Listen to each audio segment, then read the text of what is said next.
Hey everyone, welcome to another installment of Harry Potter Theory. In today's video, we're going to be discussing Voldemort, Nagini, and their relationship.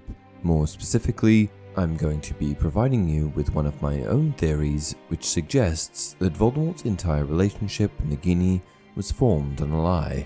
Now, if you're familiar with Nagini from the time period where the Harry Potter books, films take place, then you'll surely know that Nagini was always glued to Voldemort's side. Voldemort and Nagini were rarely apart, and Nagini is actually introduced fairly early on in the series, in the Goblet of Fire, when she's described as eating the body of muggle Frank Bryce. And while it's easy to think of Nagini when you think of Voldemort, and vice versa, there was actually a time, not so long ago, that the pair had never been introduced. That's right. Voldemort didn't have his trusty serpentine companion. This is something that's truly hard to imagine, particularly as she is constantly glued to his side after her introduction, sticking by him through thick and thin. She was even one of Voldemort's horcruxes, a horcrux he made after the murder of Bertha Jorkins. Seems like the pair are pretty close, right? But wait a second, didn't Nagini only meet Voldemort after becoming a snake? That's right, as first revealed in Fantastic Beasts, Nagini was once a woman, a maledictus to be exact, meaning that she carried with her a horrible curse.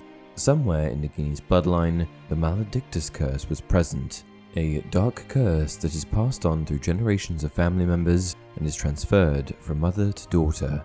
Because of this, Nagini was born a female maledictus.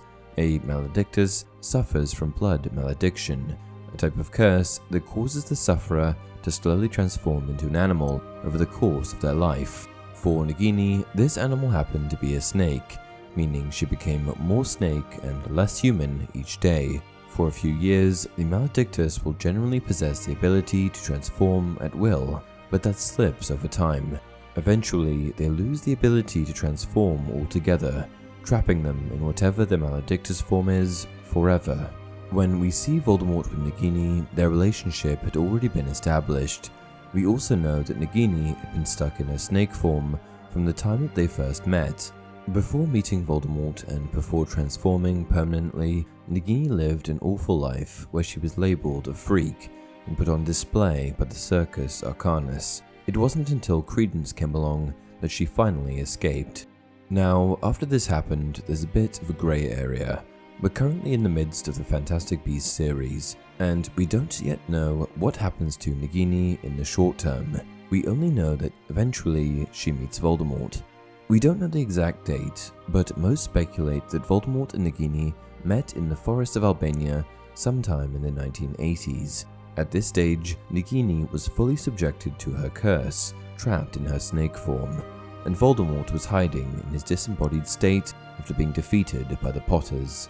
We don't know exactly how their first meeting went, but we do know that Voldemort speaks Parseltongue, thanks to his heritage, so it's likely that Voldemort was one of the first humans to communicate with Nagini for a very long time.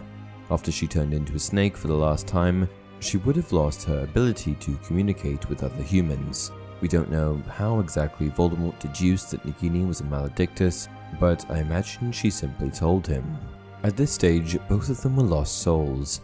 However, they did eventually partner up, and Nagini became instrumental in Voldemort's resurgence. Nagini had nowhere to go, and Voldemort didn't know what his next move was, so it only makes sense that they would buddy up. However, one thing that's overlooked here is that Nagini, though she lived quite a traumatic life, was actually a pretty decent person before becoming the menacing snake we know from the films. This led to me asking the question, why did Nagini serve the Dark Lord Voldemort? She was a good person before, right?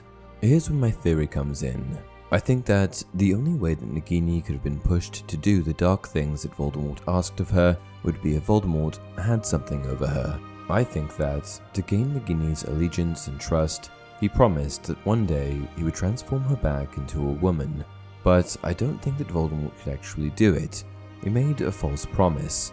Voldemort was a powerful dark wizard, and he could perform a lot of magic, so I imagine that it would have been easy to convince a desperate Nagini to serve him, dangling the prospect of becoming a woman again.